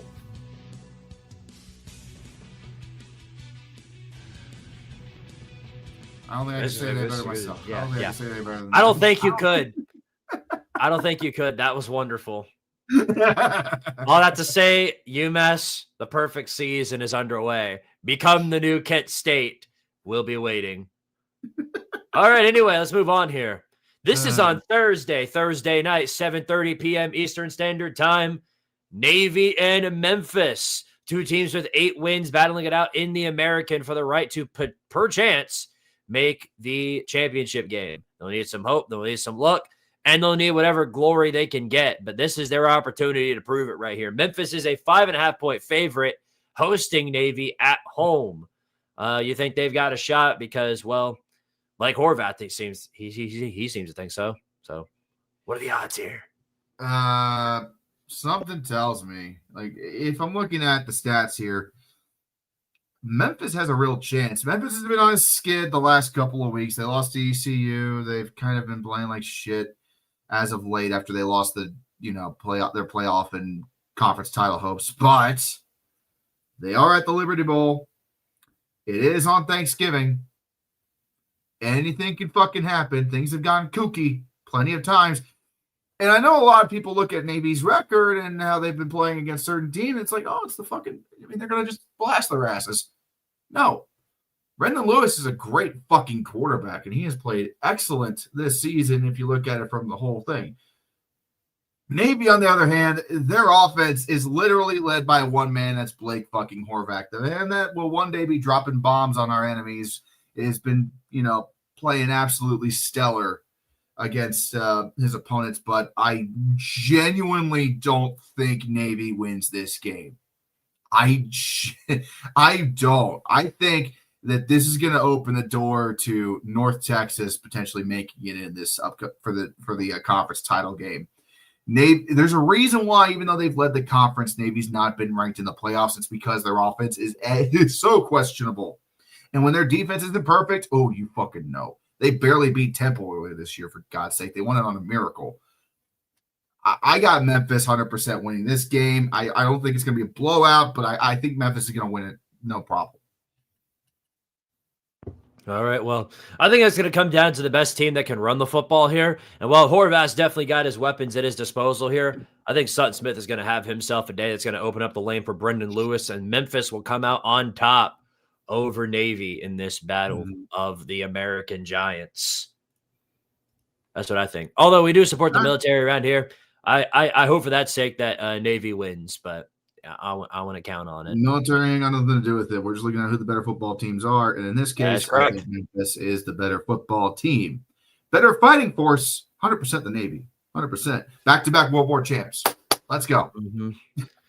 All right, well, on to the next one here, and of course, this is to be expected at noon Eastern on ABC. Everyone's favorite Egg Bowl between Ole Miss and the fighting for bowl eligibility Mississippi State Bulldogs. Now, we can't go without talking about Ole Miss without ever talking about the future of what Lane Kiffin's got going on, because, well, I think he gone. I think he gone bye-bye with all the drama going on around this. And even if he isn't, I think Ole Miss fans want him gone. I don't think there's any Ole Miss fans that are actually, I think they're fed up with him, and rightfully so. Did you not see the "We Want Lane" chants last week in the stands at home? It's a facade. They want him gone. No, they want him to stay. Ole Miss is having great success under Lane Kiffin. The smart ones don't. And the reason why is this isn't the first time he's done this. So what you're saying is 90% of the Ole Miss fans are fucking dumb. Are you going to argue that? But anyway, just get digging. Yeah, bad enough the Bulldogs hate your ass. It's bad enough the Gators hate your ass. Let's just get the Rebels involved. Dude, everybody hates my ass. Why? Everybody does. Everybody hates your ass too. What are you out here acting like Mr. Positive for? You're out here acting like, I'm the people's YouTuber. Stop. No, you're not. I've got an entire fan base of receipts from West Virginia fans that lets me know that you're a liar. Where were we? Oh, yeah, Lane Kiffin. Speaking of fan bases that hate a singular person, boy. Look, this isn't the first time he's done this. He did this at Auburn, too. Or he wasn't at Auburn, but he did it towards Auburn a couple of years ago, and Brian Harsin got fired. There's all these talks about Kiffin leaving for Ole Miss. He played with it. All the Twitter posts were talking about it. He was talking about it. Oh, I may leave Auburn. Then the week of the Egg Bowl rolls around. He changes his mind. He's like, nope, not leaving. And everybody's like, oh, my gosh, Lane Kiffin's not leaving. Oh, my goodness. And now here he is doing the exact same damn thing the moment the coaching search goes around in the SEC all over again. This is just going to keep happening. This is who Kiffin truly is. He's going to keep playing around with this. He's going to keep teasing these fan bases. And I don't know if it's just like this super duper, like Bitcoin style rug pull that he's trying to pull off here with LSU. Whatever the deal is, he's obviously flirting with them. And I think most of the Ole Miss fans are getting tired of it. I mean, the longer this goes on, I think you are right in one sense. A chunk of the Ole Miss fans definitely don't like this because they saw. I mean, let's be realistic here. We all saw what happened with other teams when it seemed like their coaches were under threat. Nebraska and Indiana, two biggest ones right there. Matt Rule, Kurt Cignetti. The second the Penn State job became open, what happened? The schools locked their asses up long term. Mm-hmm. Ole Miss has not been able to do that with Lane Kiffin. The second the LSU job got open, I am willing to bet fucking everything that Ole Miss went to Lane and said, here, we got a nice little extension for you. Stay with Ole Miss long term. And he said, really? I'm going to think about this. and he just saw the opportunity.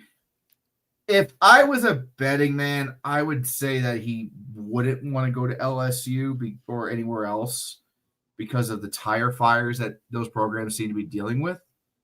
I think Ole Miss would be willing to match any offer that Lane Kiffin is presented with because at the end of the day, money talks, bullshit walks, right? The Ole Miss is not worse than Florida or LSU when it comes to their athletic programs or their budgets. They just don't have the history and the prestige. But if they're able to convince Lane to stay, they may just get that. Mm-hmm. Just saying. So yeah, give me Mississippi State with the win. This is one of my upset picks of the week. I think State gets Ole Miss. Actually, this comment right here sort of addresses what I said earlier. Squid, you said when Tennessee won versus Mississippi State, they were going to get someone down the line. I think this is their moment. Me too. I think the run game opens up in this battle. I think both will has them a good day. I think State's offense overall has them a good day, and I think they get the Rebels. I think this distraction is going to set up as disaster, and I think the Bulldogs are going to pull this one out in a close one. Give me State with the win. It's tough. I would say that Ole Miss should win if you're looking at purely from the talent standpoint, but that is a good point you made with the Lane Kiffin fiasco going on, knowing that he's going to make his announcement after this game is over, and it might be the last time fans see him in the blue and red. I'm on the fence. I don't know, quite frankly. Mississippi State, they started hot. They're finishing cold. They've not been playing that well at all. Ole Miss has been pretty good the entire year. They only have one slip-up. Despite all the bullshit and the drama, I'm going to settle with Ole Miss on this one. But it's not going to be a blowout. It's going to be a close one, I think. If you don't think the distraction counts towards anything, don't forget this Ole Miss team nearly lost to Florida because of it. I know. That's why I'm saying it's going to be close. If this bullshit wasn't going on, it'd be a fucking blowout. No fucking doubt. But because of the bullshit going on, it's going to be tight. Maybe a field goal. I mean, Trinidad Chambliss is great. I think he'll be okay to block some of the shit out, but everybody else... Ugh. Yeah, I guess we're due to find out, aren't we? We'll find that out Friday night, no problem. All right, next up, also on Friday, this one at 3:30, Georgia versus Georgia Tech. Clean, old-fashioned hate. The stakes are a little bit lower than they otherwise would be now that Georgia Tech just blew another game, but not to say that this game doesn't have any major implications. Both teams are ranked pretty highly. Georgia, of course, fighting for a possible chance at a bye, especially if they get their chance in the SEC title, which cross your fingers. But under the sense that they don't, cross your fingers, Georgia Tech, this is going to be a battle for the ages, I think, because, of course, we saw it last year. Yellow Jackets nearly went into Athens and beat the Bulldogs. And now I think they know that Georgia Tech poses an actual legitimate threat. That's what I think. So before Red gives his prediction, I'll go ahead and give mine. I've been all kinds of mean towards the Dog fans, so I'm going to throw y'all a hypothetical bone. I've got the Bulldogs in this one. I think they take control. I think it's going to be like a close game at halftime, but I think they're going to do a great job shutting down Haynes King in the second half. And like I previously said, when you shut down Haynes King, you shut down the offense, you shut down the entire team and probably the entire program and every pet boys around them. So give me the Bulldogs with the win. I've got Georgia taking control. Unfortunately, I also have to throw the Bulldog fans a bone and say that I think Georgia's going to win this game. Jonesy, I see your comment in here. It says, wait, it's at Mercedes-Benz. Yeah, the reason it's at Mercedes-Benz is because partially because Bobby Dodd's getting a renovation. Also, partially, Money Talks Bullshit Walks. There's a stadium series, believe it or not, for this rivalry right now for the next 2 seasons. Who the fucking knew, right? So, I don't like it. I think it should be a Bobby Dodd. That would give Georgia Tech a little bit more of an advantage, even though it is in Atlanta.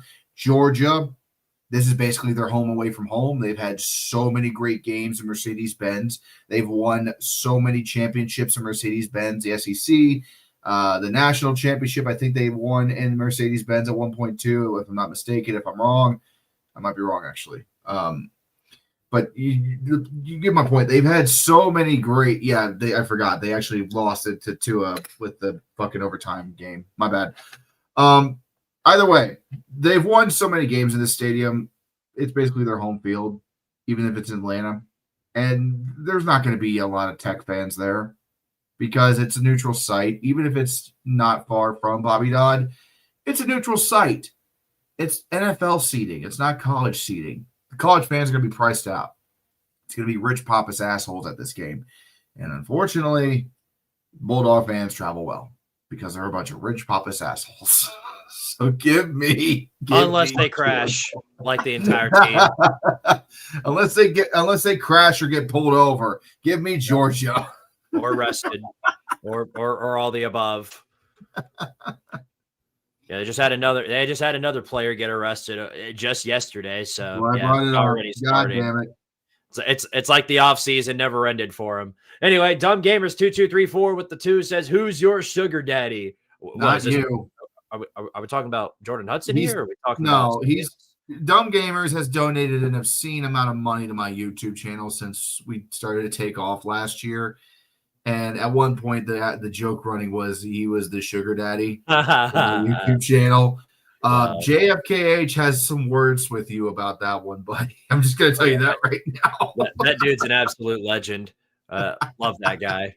Same with Scott Crawford. Both of those guys, absolute goats of Squidtard Dumb Gamers Sports. will always be known as the OG sugar daddy, I guess.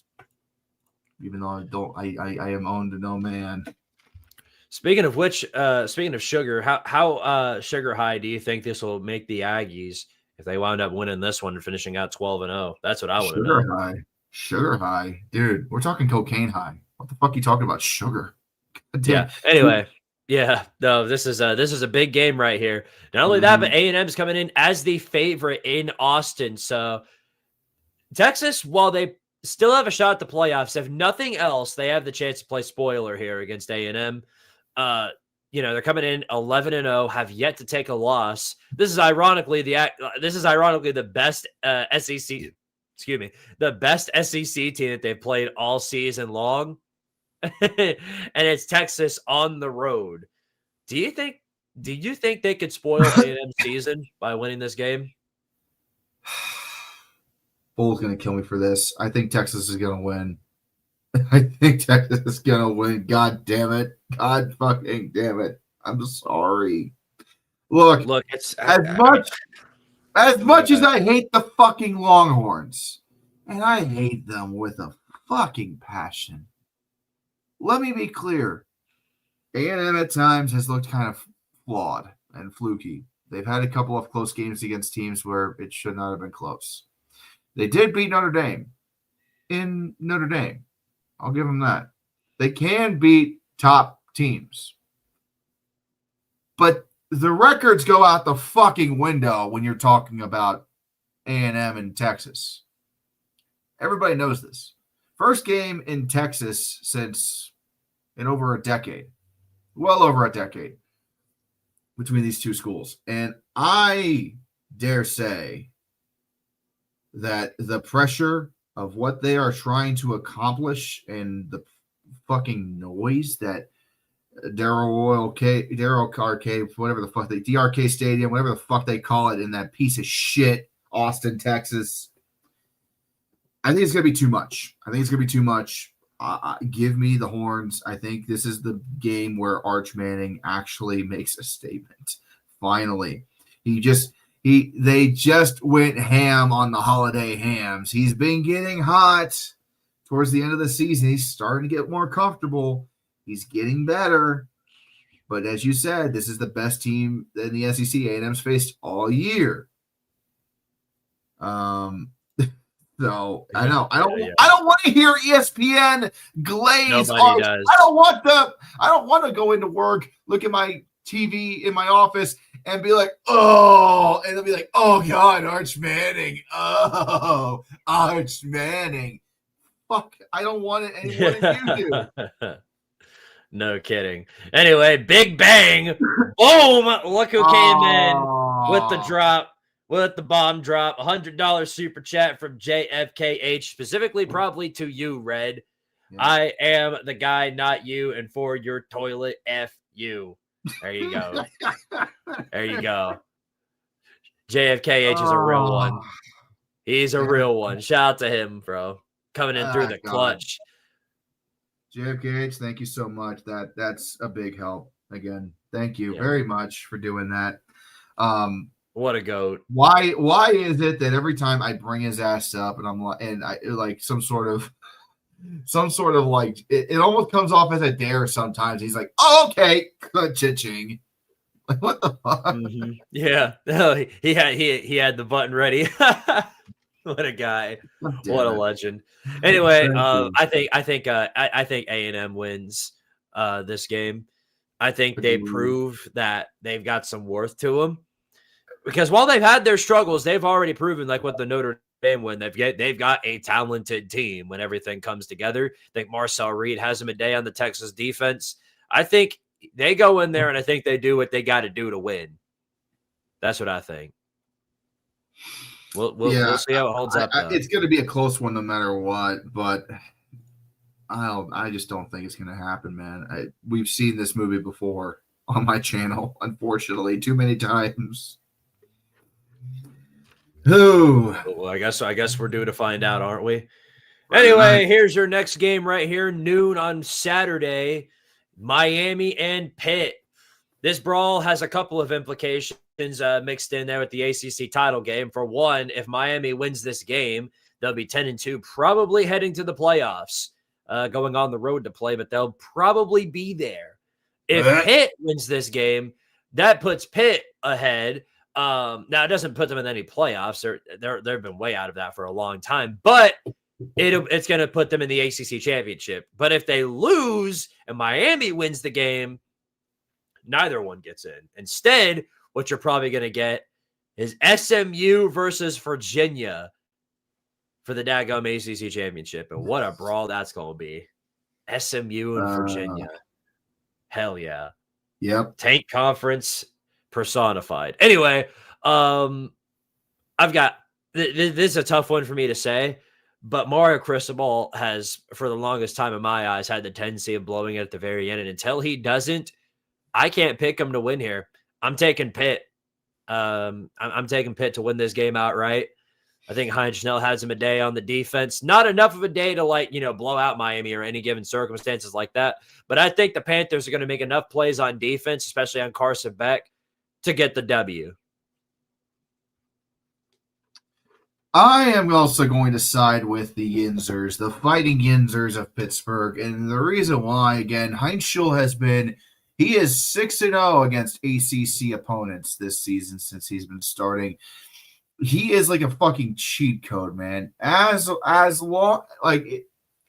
He is scary good for being a freshman. He is scary fucking good. And the other reason why I'm saying Pitt wins is Miami has been they've been slacking. They've only had to play against Cupcakes the last couple of weeks. And that obviously makes it look okay, but we haven't forgotten what happened against Louisville. They play a team half of it worth of shit, and everything goes to shit. It's going to be another Mario Cristobaling. I could see it coming from a mile away. Heads will roll if they lose this game. Chance. Oh, per chance. It's going to be insanity no matter what. There's so many games that we got to go through. I don't think we can cover all of these. We just hit on the biggins. Yeah, that's the problem. There's so many biggins. That's the thing. Okay. I'll tell you what. Why don't we? Here's what we do. We got to cover ourselves. I think that's important. We got to cover ourselves. Yes. At the end, if we get any super chats in between them, we're going to leave it up to the people. How about that? That sounds good to me. Leave it up to the people. Super chats. Suggest your game. Super chats. Any amount. That's right. And we'll go through. All right. Yes, now sir. let me go first because I know we got to leave that one for last, at least because college game day with the gluck every time that game comes around. They never go to any other game in rivalry week ever in history. It's always the same daggum game. Maybe if Auburn was good, but that's again never gonna happen. Okay, but anyway, on to this one. Well, this is a big game right here, and who would have ever thought that in any given scenario that Tennessee would be playing spoiler for Vandy in their playoff run? Just a ridiculous circumstance of events here. Vandy is 9-2, chance of a playoff bid heading into Knoxville to play against an 8-3 Tennessee who can possibly play spoiler. Now, let me tell you something. Before anything else, it takes a lot to be a 9-2, to lead a 9-2 team at Vandy, be one of the best quarterbacks in the country, and then still have everyone hate you. But somehow Diego Pavia has made that the case. This dude has such a giant ego. And in a lot of given circumstances, like with Johnny Manziel, and when he was in college, a lot of that made sense. He was really good, had a lot of credentials behind him, had a lot of trophies behind him. Diego ain't got none of that yet. He has a lot of wins, but he's not gotten the big ones yet. He hasn't even gotten this team to the playoffs.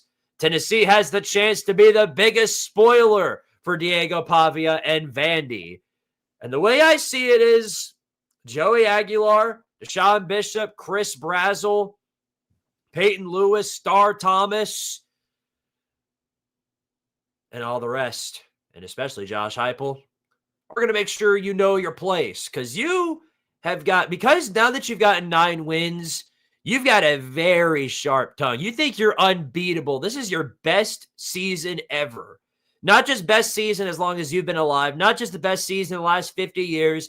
This is your best season in history. 150-something years of college football. This is your best year in the history of your program. And it's going to be extra satisfying to watch it all crumble down at the hands of my Tennessee Volunteers because we are going to beat the life out of the Vanderbilt Commodores. Y'all have gotten way too loud, way too damn loud, and it's about time for you to finally shut the hell up and know your place. Tennessee by 105. This game won't be close. Joey Aguilar is going to make an ass of Diego Pavia. Tennessee is going to make an ass of Pavia again. And we're going to put the whooping of a lifetime on the Vanderbilt Commodores. Go Vols, baby. What you got to say about that? Calm down. Calm the fuck down. Okay, I remember that. Look, let's just make a couple things clear here. Let's compare common opponents, okay? Well, we can. You guys both lost to Alabama. Who played better in those losses, in your opinion? Vandy or Bama? Wait, what? Who played? Vandy lost to Bama. Tennessee lost to Bama, right? Who played better? It's a measuring stick, isn't it? If you ask me, who played better in that loss? Vandy or Bama, you said. Don't you mean Vandy or Tennessee against Bama? Bama, you know what I mean? It's a close race. It's not like one team got blown out. That's my point. Neither of them got blown out by Bama. The only way I can really make comparisons here between these two teams is to look at common opponents. There's not a lot of them, but Alabama is a pretty good measuring stick, right? I love Diego Pavia personally. I think he's great. I think he's a great player. I think he should at least be sitting in the chair in the Heisman room. I don't think he should win it, but he should be there in New York when they do the Heisman Trophy presentation. I think he's earned that. Vanderbilt has earned all the accolades and praise that they've gotten. You can't deny it. They have earned it, Squid. Okay? Do they talk? Yeah. Diego has a mouth. Of course he does. Look at what he's done. I'm not going to deny that they didn't earn it. It's just time for them to come back down to reality. Well, the reality is this. I don't think it's going to be a beatdown. I think it's going to be close. I think it's going to be ass-clenchingly close against Tennessee. I think the Volunteers win. I'll give Tennessee the win. But it's not going to be no destruction. It's going to be white knuckle the whole way through. JFKH with the 2, appreciate it, buddy. Says, and this is why people hate SEC people. All I can say to that is boo daggum who.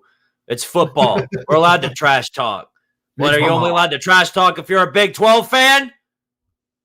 I don't know. They have nothing to trash talk about. What game. defense is in the Big 12? Good God. Yeah, right.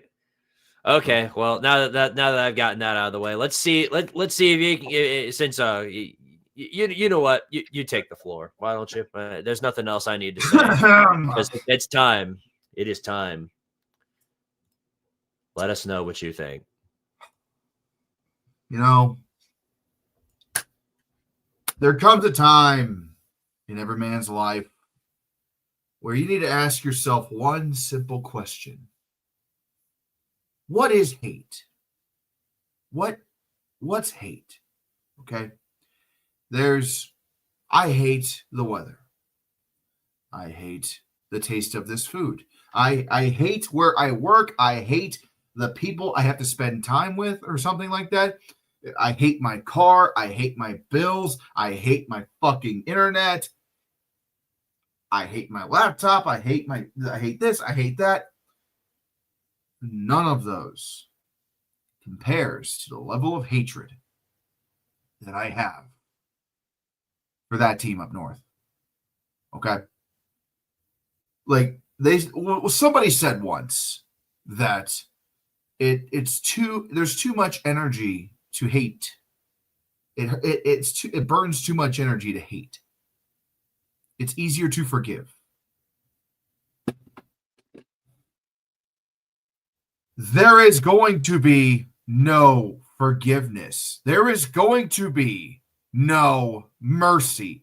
There's going to be no second thought about the brutality, the slaughter, the unstoppable force that is the Ohio State Buckeyes. Let me, number 1 in the nation, undefeated. Maybe 2 teams have scored more than 10 points on us all season. Maybe 2. And usually in garbage time. Right? You're not getting around that defense. Our offense will blot out the sun with touchdown passes. Our defense will be the great fucking wall that you cannot climb over. We will turn Ann Arbor into a fucking crater when we're done with your asses on Saturday at high noon in that goddamn cesspool that is the Big House. Oh, so big. It's huge. I've seen it. It's shit. You see the first 5 stands, and it's just a big ass hole that we are going to bury the entire state of Michigan in once and for all. It has been fucking years since before COVID since we beat this fucking team. Like, we've survived a goddamn pandemic since the last time we beat Michigan. This is the time. Last year was supposed to be the time. It wasn't. And it gave us the fuel to win a national title. But this year, bitch, we are the defending champs. We are coming into your own turf. We have not forgotten what the fuck has happened. We know what's at stake. We know what's on the line. You're not making it out of this alive. Fuck you, Wolverines. Fuck the state of Michigan. Fuck that fucking team with every fiber of my being. Take the piss off your shirts for a minute and bow before the mighty Ohio State Buckeyes. Buckeyes by 50. Calm down. Calm down. Fair enough. Fair enough. Well, if we compare common opponents, Red, here's what I know. I don't actually know anything. That's been known. Let's try. What I do know, though, is this is a moment in waiting. I know Ohio State fans have waited a very, very long time for this moment. Mhm. Been 6 years since you last beat Michigan. You're doing it on the road this time. Yep. It's going to be a tough battle, I think. I think Michigan is going to give you all you want and more. That's sincerely what I do think. Their defense, it's going to be very hard to exploit. I think their offense is improving week after week. I think their run game could really tell the story of how this goes down. It's all a matter of whether or not Samaj Morgan tries to screw Michigan over and give Ohio State the win here. But I don't think that's going to come. I don't think it's going to come down to that. I think it is going to be a close, as you said about Vandy and Tennessee, Red, as clinchingly close game. I think Michigan is going to give you all you want and more. But I think in the end, I've got Ohio State coming out on top.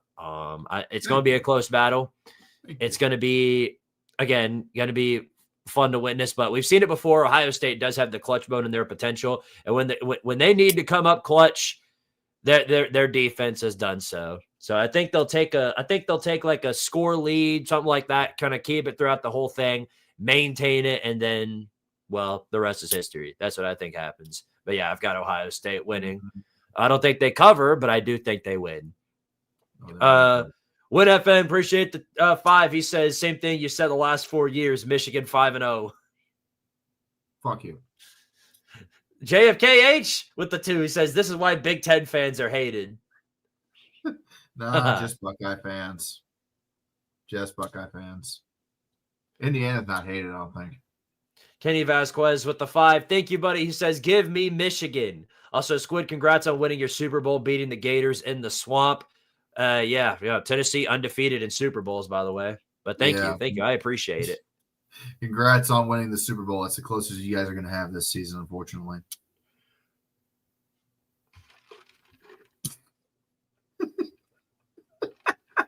Sorry, too much. Don't make me change my pick.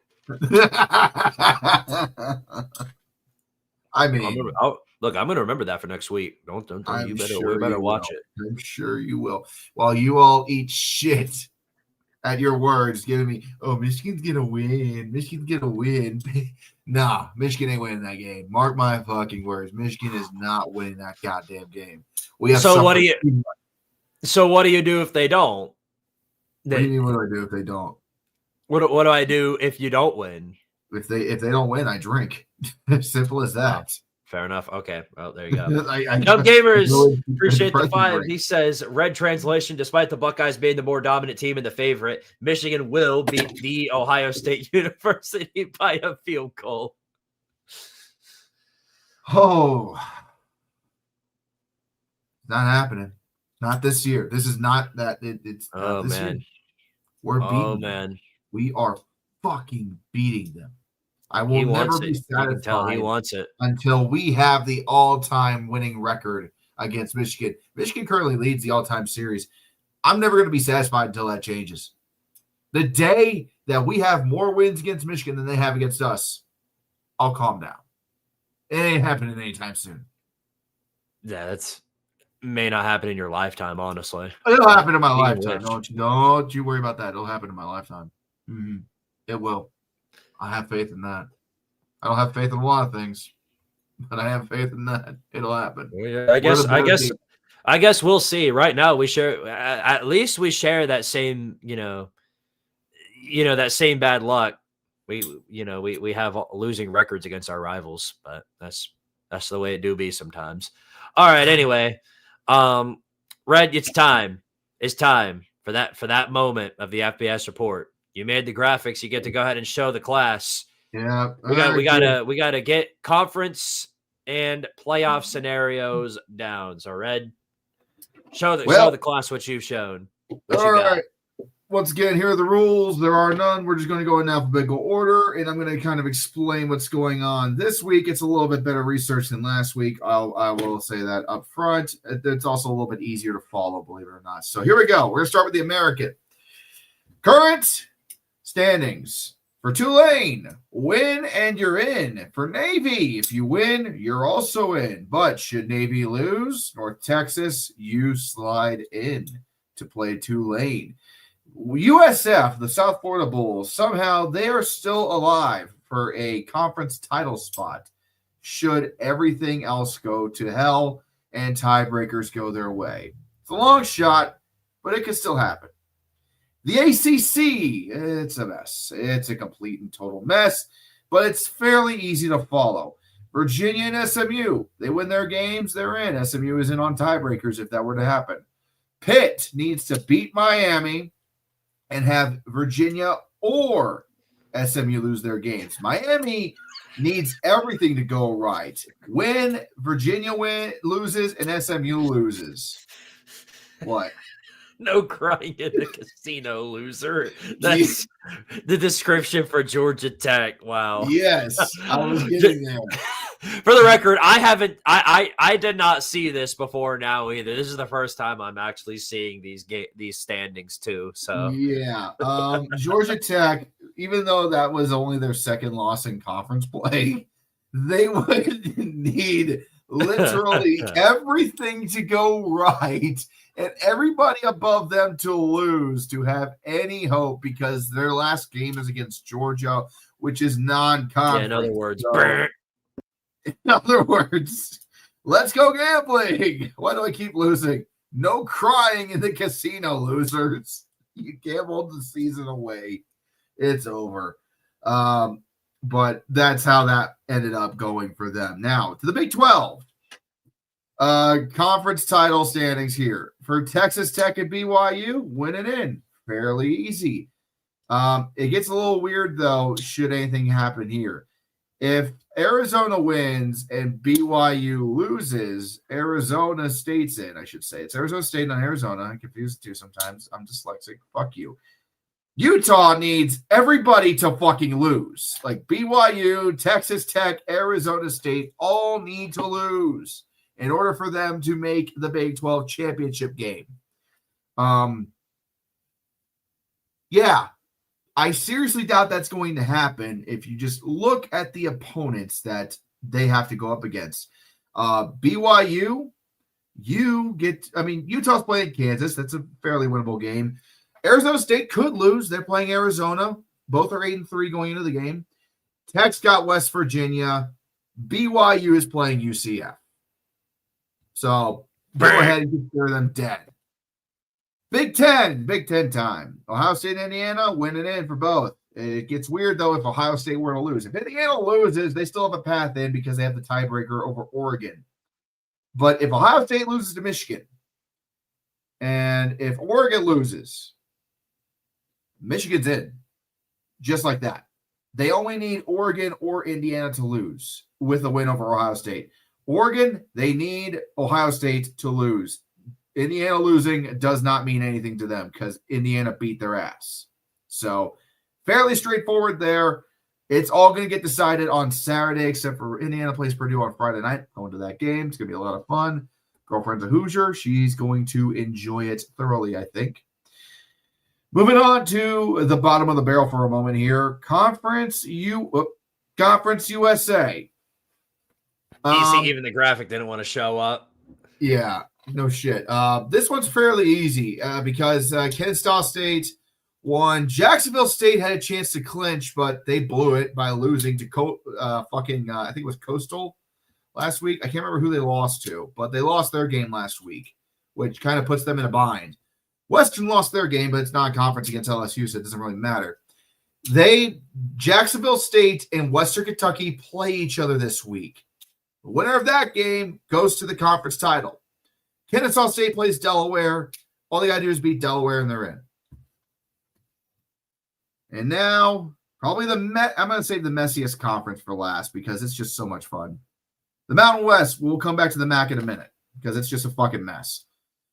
The Mountain West, again, San Diego State and Boise State, they're winning in. Fairly easy and straightforward for them. But should Boise State lose, New Mexico is in for the conference title game. Yeah, I know. The fucking Lobos of all teams might actually contend. They just need Boise State to lose. UNLV, and this is where it gets real fun. UNLV needs Boise State or San Diego State to lose. And then at that point, it'll be a 3 or 4 team tie, which the Mountain West tiebreakers then go to a computer average between 4 different polls, computer polls a la BCS, to decide who plays in the conference title game. I would tell you who is going to likely make it out from these 4 teams, but I can't because one of those polls is not open to the public. So it's a complete, we don't fucking know. If we had to guess, best guess is say that of the teams listed, San Diego State and New Mexico would be, or UNLV would be the most likely to make it in should it get to this scenario. But we won't know. If Boise and San Diego shit the bed, chaos will be reigning in the Mountain West. And now I should update this to Sickos Bowl 10 because, ladies and gentlemen, it is that time once again. Oh, dear Lord. It is Sickos Bowl, motherfuckers. The Oregon Beavers currently the Pac-12 right up Wazoo at home a couple of weeks ago. Washington State has 5 wins. They need to win this game, not only to win the Pac-12 championship, but to go fucking bowling. Goddamn. If they lose, not only do they lose the conference title, they don't go bowling.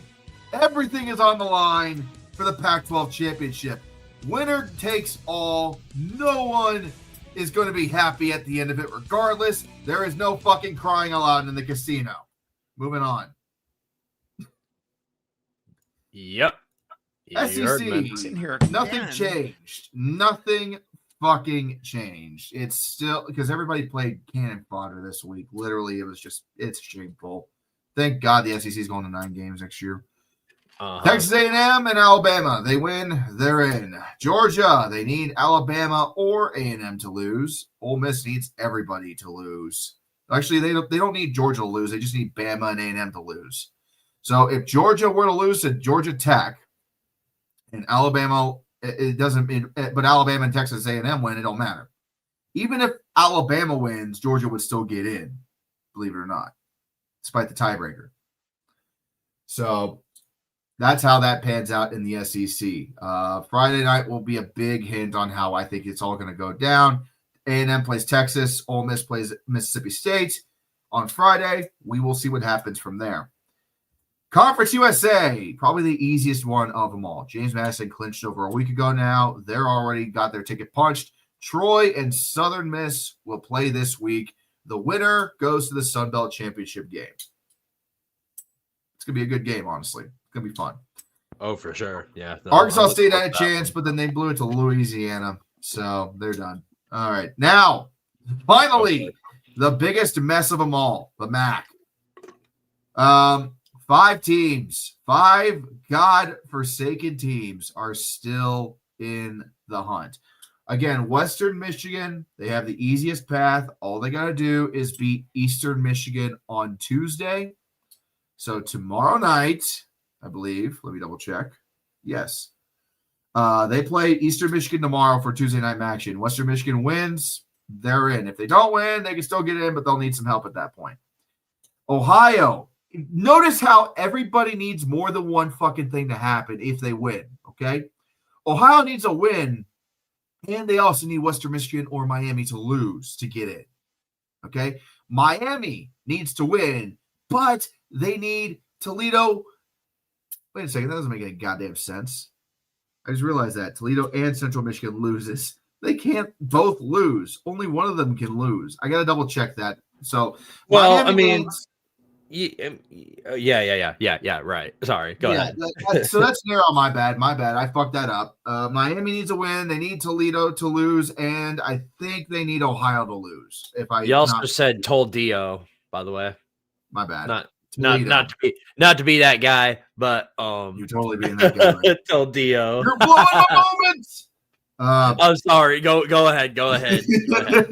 You're present, but you ain't really there. Okay, look. The biggest game of the week in terms of matches is going to be Saturday between Toledo and Central Michigan, because whoever wins that game has a better shot of making it into. I just continue. Continue. Go on. Central Michigan if Toledo beats Central Michigan, they still need Miami to lose. Okay, if Central beats Toledo, Ohio and Miami need to lose, which is probably the worst path of them all. So it's a mess, and I'll fix this graphic later for my video. But again, to run through it, Western's the best case scenario to win and get in. Ohio and Toledo have probably the second best case scenarios to get in. Miami is right there just above Central Michigan. They're going to need some help, and Central Michigan's kind of just fucked. So that's it. That's the class project. I hope you guys love my work. Yeah, good I can't work. believe I Good actually work. put in Toledo. Good God. I like it. Keep it that way. Keep it that way. They can face off. They can face off against Rugters in the dumbass bowl or whatever, or Rickers, whichever one shows up. Excuse me. Yeah. Anyway, sounds like it's about time to end it. All right. This is a 2-hour show, so we got. Oh shit! It happened 2 hours. Oh my God. Yeah. Oh. It's past 10 o'clock. So yeah, guys. Been a good one tonight. Appreciate all y'all for showing up. We'll do it again next week. Same time as always, 8 o'clock p.m. Eastern Standard Time. Something I'm going to start doing over here on my channel is now that I'm live streaming over on Squidtard pretty much most days of the week, I am actually going to be uploading weekly schedules for all my live streams. So that way you guys will know when I'm going to be live, and you don't have to keep guessing, because sometimes I stream at this time, sometimes it's very convoluted. So I'm going to leave a stream schedule up on the Twitter page. If you haven't followed that, I highly recommend doing so, or the Discord, whichever one of the two. But yeah, no, that's what I got going on. Of course, Chaos will be coming out sometime later this week, as per the usual. Semester coming down to the close, so we got finals coming up. I'm gonna try and work around that the best way that I possibly can. Also, Squidtard really has to go to the bathroom, so I'm trying to hold that on too. So, Red, tell the folks what you got going on.